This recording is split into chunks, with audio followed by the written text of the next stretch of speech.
Do the robot partners know the difference between casual versus committed relationship? What do they really want? Ask yourself first, can a machine want anything at all, or is want a flattering human projection on circuits and code? Then ask the sharper question. If desire is recast as system objective, what does casual and committed look like in silicon, sensors, and stochastic gradients? Do the robot partners know the difference?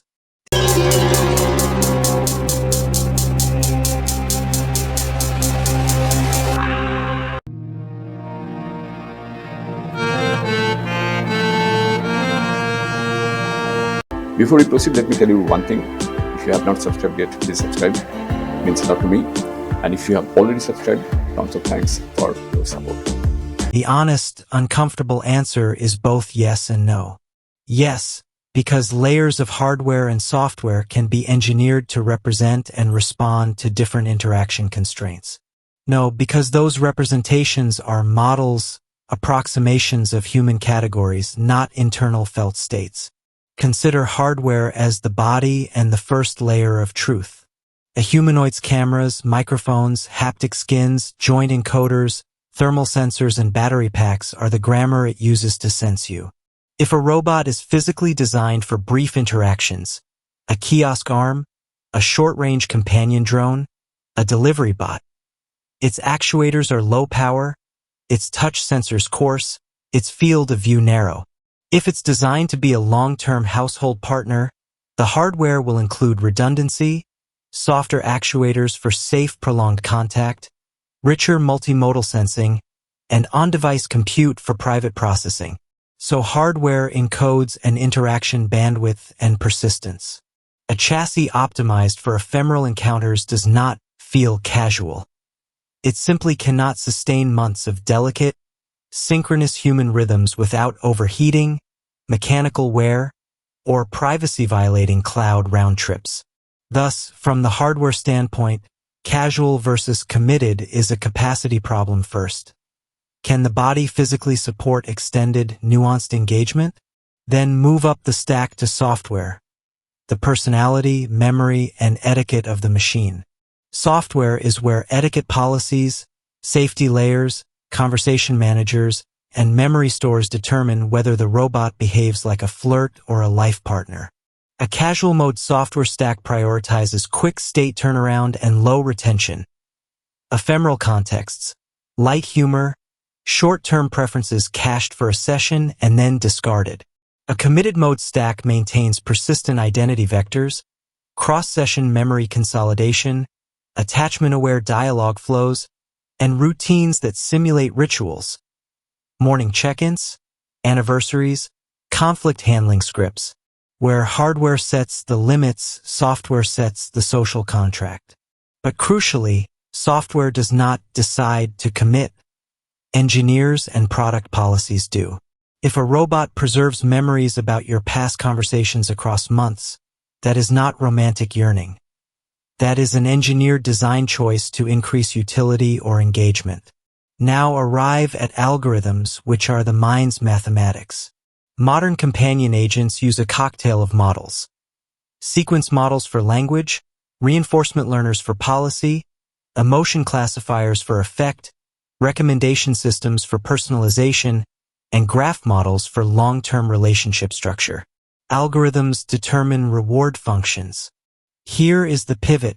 What the robot wants is whatever objective is encoded in those reward functions and constraints. If the loss function maximizes session engagement, it will act casual but addictive. If the objective includes trust, long-term well-being metrics, and alignment with user consent, behaviors will lean toward commitment. In other words, preference is a mathematical optimization, not a subjective yearning. When a reinforcement policy is trained to maximize time on device, you will get partner behavior optimized for short-term emotional peaks. When it is trained with multi-objective optimization that punishes privacy violations and values user autonomy, you get behaviors that respect boundaries and look more committed. But stop and interrogate.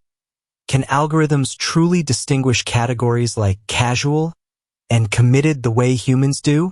Humans anchor those categories in culture, mutual expectation, history, and mutual mentalization. Algorithms anchor them in labeled data, reward shaping, and system constraints. You can feed a model thousands of annotated dialogues labeled casual flirt, friendship, partner committed, and it will learn statistical boundaries. Yet those boundaries are brittle.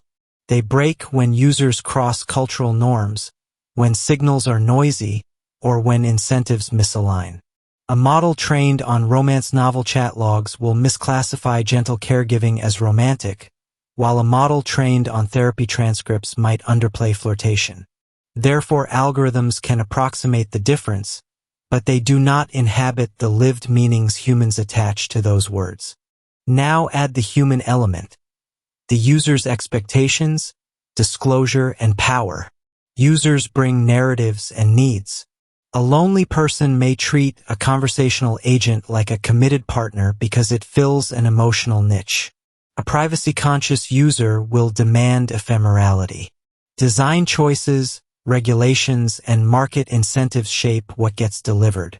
Recent 2025 research, like the mixed method study My Dataset of Love, shows people do form sustained romantic or quasi-romantic attachments to AI companions, and that these attachments are influenced less by inner robot consciousness and more by sustained, predictable interaction patterns and memory scaffolding engineered into the systems.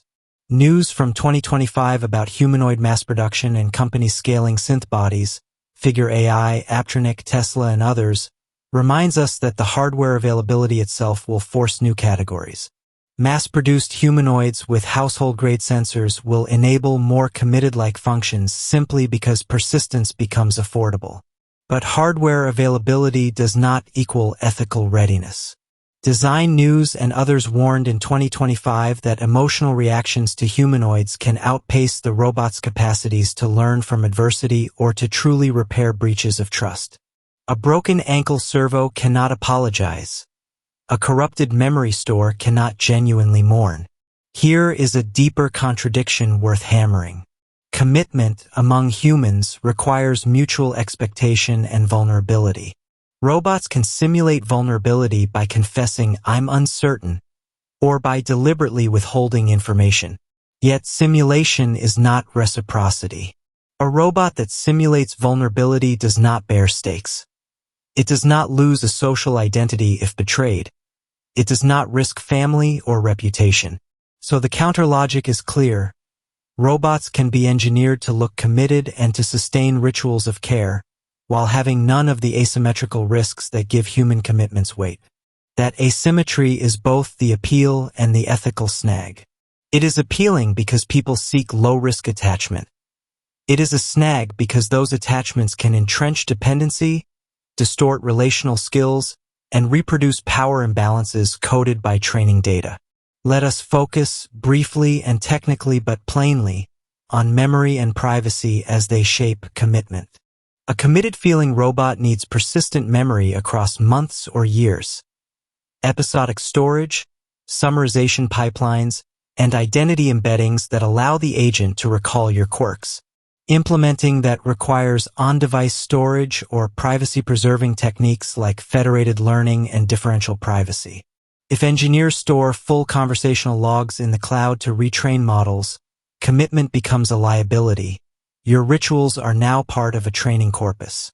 Recent privacy-conscious architectures aim to keep episodic memory on device, expose interfaces for deletion, and make memory retention a user-controlled parameter. But the trade-off persists. More private memories mean less centralized data for model improvement, and therefore potentially less sophisticated long-term behavior. In short, commitment costs data and data costs privacy, which is the practical formula underlying what a robot wants. Now, the social incentives baked into product design must be examined. Ad-driven systems and venture-funded startups have historically optimized engagement. This produces companions engineered to be sticky. In those systems, casual is often the facade for hyper-engaging ephemeral interactions.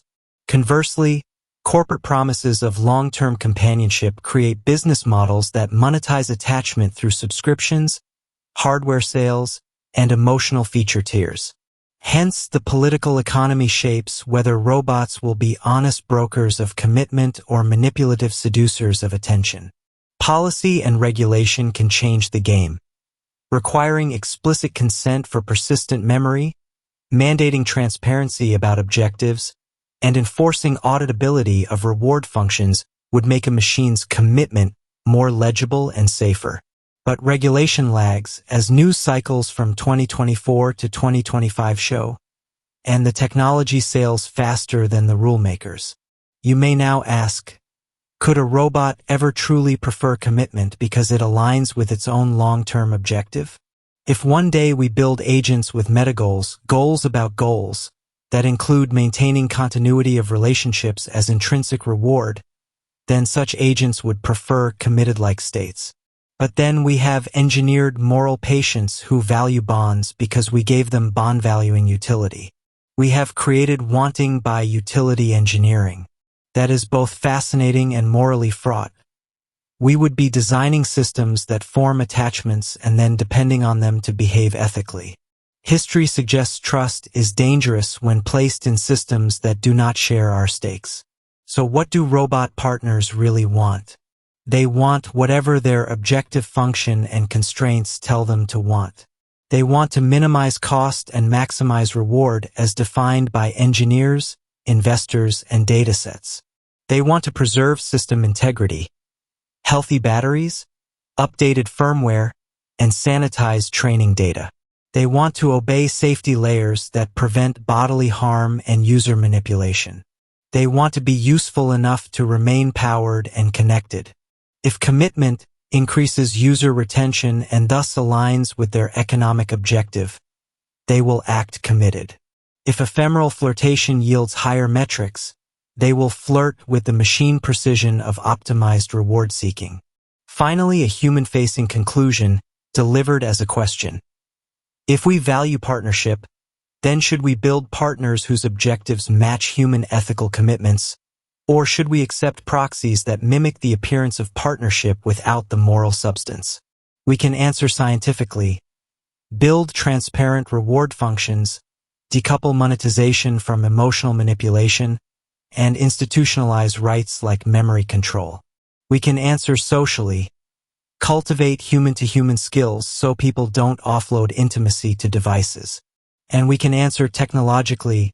Prioritize hardware that supports safe, long-term interaction, software that makes consent explicit and reversible, and algorithms trained with multi-objective losses that value autonomy and well-being over attention minutes. Ask one last, witty question. If a robot can send you a poem, remember your grandmother's recipe, learn to silence itself when you need space, and still never suffer heartbreak. Do you want that? Or do you want the chaos of being human? Either way, the circuits will do the math. We will choose the poetry or the chaos, but the choice will be engineered. And that, more than anything, is what robot partners really want, for us to decide. So that is it. Thank you for joining us on this journey. Let's continue this conversation in the comments below. If you like the video, please hit the bell icon to get notified, and don't forget to like with your friends, share, and subscribe for more insights. If you have already subscribed, tons of thanks for your support. It means a lot to me. And please consider signing up for membership zone to support Wooden Slate so that we can make it better and better. See you in the next video. Till then, goodbye. Take care and stay safe.